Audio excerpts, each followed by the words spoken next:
नमस्कार। रोक gold academy ई classes में बच्चों आप सभी का मैं स्वागत करती हूँ। आज मैं नीतू गोयल आपके सामने आपकी पुस्तक क्षितिज का काव्यखंड का वाक पाठ लेकर प्रस्तुत हुई हूँ, जिसके कवित्री हैं ललदेत। आइए बच्चों, सबसे पहले कवित्री ललदेत के बारे में जान लेते हैं। कश्मीरी भाषा की लोकप्रिय संत कवित्री ललदेत का जन्म 1320 के लगभग कश्मीर स्थित पामपोर के शिवपुरा गांव में हुआ था। उनके जीवन के बारे में खास जानकारी नहीं मिलती है बच्चों, लेकिन थोड़ा बहुत है जो यहाँ पे मैं आपको बता रही हूँ कि ललदेत को ललेश्वरी, लता, ललारिफा आदि नाम से जाना जाता था और इनकी जो मृत्यु हुई थी बच्चों, ये सन 1391 के आसपास मानी जाती है। ललदेत की काव्य शैली को वाक कहा जाता है। जिस तरह हिंदी में कबीर के दोहे, मीरा के पद और तुलसी की चौपाइयाँ और रसखान के सेवैयाँ आदि हम लोग पढ़ते हैं या उनके प्रसिद्ध हैं, उसी तरह ललदेत की जो वाक हैं वो प्रसिद्ध हैं और वाकों के जरिए ही उन्होंने जाति और धर्म की संकीर्णताओं से ऊपर उठकर भक्ति के ऐसे रास्ते पर चलने पे जोर दिया है जिसका जुड़ाव जीवन से हो। और यहाँ पे कवित्री ने बच्चों वाक के माध्यम से उन्होंने धार्मिक आडंबरों का भी विरोध किया है और प्रेम को, किससे प्रेम मतलब ईश्वर से प्रेम, ईश्वर से प्रेम को उन्होंने सबसे बड़ा मूल्य बताया है। आइए चलो अब इनका वाक का चैप्टर शुरू करते हैं। आइए शुरू करते हैं चैप्टर वाक। रस्सी कच्ची धागे की खींच रही मैं नाव, जाने कब सुन मेरी पुकार, करे देव भव सागर पार।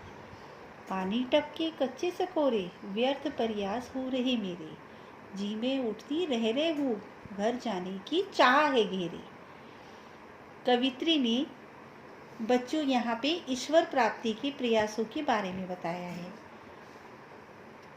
रस्सी कच्चे धागे की खींच रही मैं नाव उन्होंने अपने जीवन को कहा है और रस्सी कच्चे धागे की, और रस्सी बच्चों सांसों से अपने सांस की तुलना की है, नाव से अपने जीवन की तुलना की है उन्होंने यहाँ पे, और सांस की तुलना जो करी है वो रस्सी कच्चे धागों की रस्सी से करी है।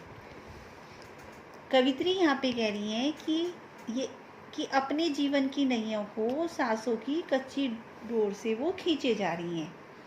कवित्री यहाँ पे कह रही है कि अपने जीवन की नैया को, नाव रूपी जीवन की नैया को कच्ची डोर से खींचे जा रही है, यानी कि सांसों से खींचे जा रही हैं। जाने कब सुन मेरी पुकार, करे देव भव सागर पार। और ये नाव जो है, जीवन रूपी नाव बच्चों कहाँ चल रही है? भवसागर में चल रही है। और इस भवसागर में पार होने के लिए कवित्री कह रही है, जाने कब सुन मेरी पुकार, कि ईश्वर मेरी पुकार जाने कब सुनेंगे, कब, जब मैं भवसागर से पार होने की मेरी पुकार कब सुनेंगे, यानी कि संसार जो ये माया रूपी संसार है, मोह है इसमें, इससे मुझे छुटकारा कब मिलेगा, मैं भवसागर पार मैं कब होंगी, कब मेरी पुकार सुनेंगे, कि भगवान भवसागर से पार मुझे कब लगाएंगे।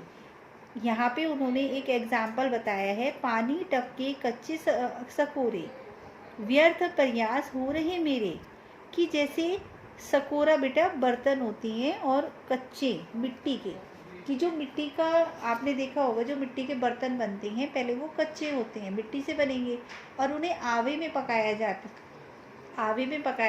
है, फिर वो पक जाती हैं। लेकिन यहाँ पे उन्होंने कच्चे सकोरे की बात करी है, इनकी मिट्टी का जो कच्चा बर्तन होता है, जैसे उसमें पानी रखते हैं वो टपक के सारा वेस्ट हो जाता है या ख़त्म हो जाता है, उसी प्रकार यहाँ पे बताया है कि समय यहाँ पे कवि ने समय के बारे में बताया कि समय मेरा धीरे धीरे बीतता जा रहा है। जैसे कच्चे बर्तन में, मिट्टी के कच्चे बर्तन में पानी रखते हैं और वो पानी समाप्त होता जाता है, ऐसे ही मेरा भी समय धीरे धीरे ख़त्म होता जा रहा है। व्यर्थ प्रयास हो रहे हैं मेरे, और मेरे प्रयास व्यर्थ हो रहे हैं ईश्वर प्राप्ति के लिए, ईश्वर के पास जाने के लिए मैंने बहुत प्रयास कर लिए, लेकिन क्या है कि मेरे जितने भी प्रयास हैं वो सब विफल हो रहे हैं, बेकार हो रहे हैं। जी में उठती रहे हुक होता है वेदना, दुखी, कि मतलब मैं असफल हो रही हूँ, प्रयास जो मैं कर रही हूँ वो मेरे सफल नहीं हो रही, असफल हो रही हूँ, और उस असफलता के लिए हुक, दुखी, कि उस असफलता के लिए मैं बार बार दुखी हो रही हूँ। जब कोई काम हमारा सफल नहीं होता, हमें दुख होता है, तो ऐसे ही उनका तो वो भी दुखी हो रही हैं। घर जाने की चाह है घेरे, उन्हें घर जाने की चाह है, यानी कि ईश्वर के घर जाने की चाह है, ईश्वर के घर वो जाना चाहती हैं, मुक्ति वो पाना चाहती हैं, यही उनकी अभिलाषा है, और यही जो उनकी कामना है या इच्छा है, उसी पे वो क्या कर रही हैं, वो परेशान हो रही हैं, दुखी हो रही हैं कि मुझे कब इस भवसागर से भगवान पार उतारोगे। नेक्स्ट, खा खाकर कुछ पाएगा नहीं, ना खाकर बनेगा अहंकारी, सम खा तभी होगा संभावी, खुलेगी सांकल बंद द्वार की। बच्चों, यहाँ पे कवित्री ने समानता का भाव स्पष्ट करते हुए कहा है कि खा खा कुछ पाएगा नहीं, हे मनुष्य तू सांसारिक भोग विलास में डूबा रहता है, सांसारिक भोग विलास में डूबा रहता है, इससे तुझे कुछ पाएगा नहीं। सांसारिक भोग विलास में डूब गए, कुछ पाएगा नहीं है, तुझे कुछ भी नहीं मिलेगा। ना खाकर बनेगा अहंकारी, और इसे तुझे छोड़कर भी, त्याग कर, मानो अगर इन सांसारिक मोह को त्याग कर तू तपस्वी बन के जीवन व्यतीत करेगा तो तू अहंकारी बन जाएगा। सम खा तभी होगा संभावी, संभावी होता है समानता का गुण, कि मतलब सम मीन्स बीच का मार्ग।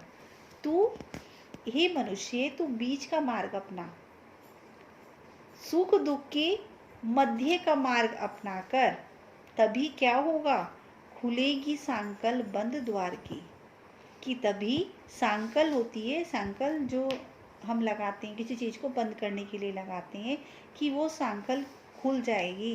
किसकी, जो गेट बंद हो रहा है, यानी कि जो भगवान के दरवाजे हैं वहाँ पे जाने के लिए, भगवान के पास जाने के लिए गेट बंद हो रहा है, दरवाजे बंद हो रहे हैं, तो वो कैसे खुलेंगे बच्चों, जब हमारे में समता का भाव होगा, ना तो है ना समता का, दुख और सुख के मध्य का जब हम मार्ग अपनाएंगे, अभी ईश्वर प्राप्ति के दर्शन हमें आसानी से प्राप्त होंगे। नेक्स्ट बच्चों, आई सीधी राह से गई न सीधी राह, सुषुम सेतु पर खड़ी थी बीत गया दिन आहा, जेब टटोली कोड़ी न पाई, मांझी को दूं क्या उतराई। इसमें बच्चों कवित्री अनुभव करती है कि भव सागर से पार जाने के लिए अच्छे कर्म ही सहायक होते हैं, कि हमें मुक्ति तभी मिल सकती है जब हमारे कर्म अच्छे हों, अच्छे कर्म होने बहुत आवश्यक हैं। तो इस दोहे में उन्होंने यही बताया है, अपने वाक में उन्होंने यही बताया है, आई सीधी राह से गई ना सीधी राह। कवित्री कह रही हैं कि प्रभु की प्राप्ति के लिए वह सीधी राह से आई थी, लेकिन गई ना सीधी राह, लेकिन यहाँ आकर मोह माया के उलझनों में फंसकर अपना रास्ता भूल गई। सुषुम सेतु पर खड़ी थी बीत गए दिन आहा, जीवन भर सुषमणा नामक नाड़ी के सहारे कुंडली जागरण में लगी रही, और बीत गया दिन आहा, इसी चक्कर में क्या हुआ, समय सारा बीत गया। और जब अंतिम समय